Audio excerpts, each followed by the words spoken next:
আন্তর্জাতিক নারী দিবসে নারীদের সামাজিক, অর্থনৈতিক, রাজনৈতিক, সাংস্কৃতিক সহ সব ধরনের অর্জন উদযাপনের একটি বৈশ্বিক দিন।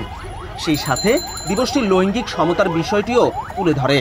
নারীর প্রতি সম্মান ও সমানাধিকারের বার্তা জানাতে ৮ মার্চ আন্তর্জাতিক নারী দিবসে বসুন্ধরা শুভ সংঘ ঢাকা বিশ্ববিদ্যালয় শাখা র্যালি ও আলোচনা সভার আয়োজন করেছে।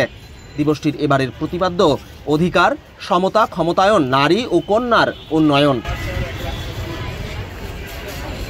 নারী দিবসে র্যালিটি কেন্দ্রীয় শহীদ মিনারের পাদদেশ থেকে শুরু হয়ে ঢাকা বিশ্ববিদ্যালয়ের মোতাহার হোসেন ভবনের পাশ দিয়ে বিশ্ববিদ্যালয় মেডিকেল সেন্টার প্রদক্ষিণ করে জগন্নাথ হলের পাশে গিয়ে শেষ হয়। এ সময় শুভ সংঘের বন্ধুরা নারী কল্যাণে সচেতনতামূলক বিভিন্ন লেখা সম্বলিত প্লাকার্ড প্রদর্শন করেন।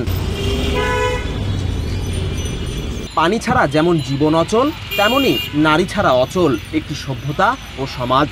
কখনো মাতৃরূপে, কখনো বোন হয়ে, কখনো বন্ধু বা কখনো প্রেয়সী হয়ে বারবার নারীরা জীবন সমৃদ্ধ করে তোলে। আমি একজন দার্শনিক হচ্ছি, আমি একজন বিজ্ঞানী হচ্ছি, আমি একজন প্রশাসনিক ক্যাডার হচ্ছি।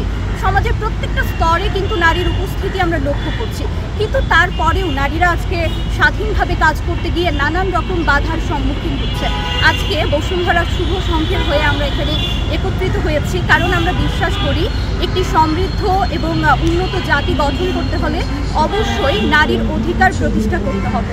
আমরা শুভ সংঘ বরাবরই নারীদের নিয়ে কাজ করি, নারীর শিক্ষার অগ্রগতি, নারীদের কর্মসংস্থান নিয়ে কাজ করি। সেই সাথে আমাদের যে বৈষম্য আছে, আসুন আমরা সেসব বৈষম্য দূর করি, নারীর অধিকার রক্ষায় কাজ করি।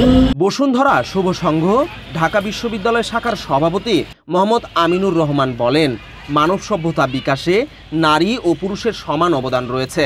নারী পুরুষের সম্মিলিত প্রচেষ্টায় গড়ে উঠেছে আমাদের সমাজ, সভ্যতা ও সংস্কৃতি। সৃষ্টিকর্তা নারী ও পুরুষকে সৃষ্টি করেছেন একে অপরের পরিপূরক হিসেবে।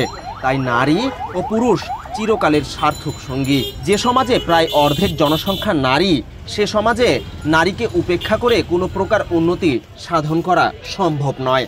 তাদেরকেও সব কাজে সমদায়িত্ব নিতে হবে। ইসলাম ধর্ম সমাজে নারীর মর্যাদা বৃদ্ধি করেছে এবং শিক্ষার অধিকার সহ সকল অধিকার দান করেছে। নারীরা বর্তমানে কোথায় নেই? সব জায়গায় আছে। বিজ্ঞান, প্রযুক্তি, শিল্প, ব্যবসা, বাণিজ্য, মহাকাশ, কোথায় নেই নারীরা? সব জায়গায় আছে। কিন্তু এখনো নারী ও পুরুষের পূর্ণ সমতা অর্জিত হয়নি, এবং যেটা হতে আরও আগামী 5 প্রজন্ম পর্যন্ত লেগে যেতে পারে। এজন্যই এবারের এই প্রতিপাদ্য আশা করি এই প্রতিপাদ্যের ভিত্তি করে নারী এবং পুরুষের সমতার ভিত্তিতে আরও অনেক দ্রুত গতির হবে এবং নারী এবং পুরুষের সমতা অনেক দ্রুত অর্জিত হবে। আন্তর্জাতিক নারী দিবস উপলক্ষে প্রতি বছরই সরকারি বেসরকারি প্রতিষ্ঠান এবং বিভিন্ন ধরনের সংগঠন নানান অনুষ্ঠান আয়োজন করে থাকে, এবং আমাদের শুভ সংঘ থেকেও শুভ সংঘের সদস্য হিসেবে আমরা এই দিনটি পালন করে থাকি।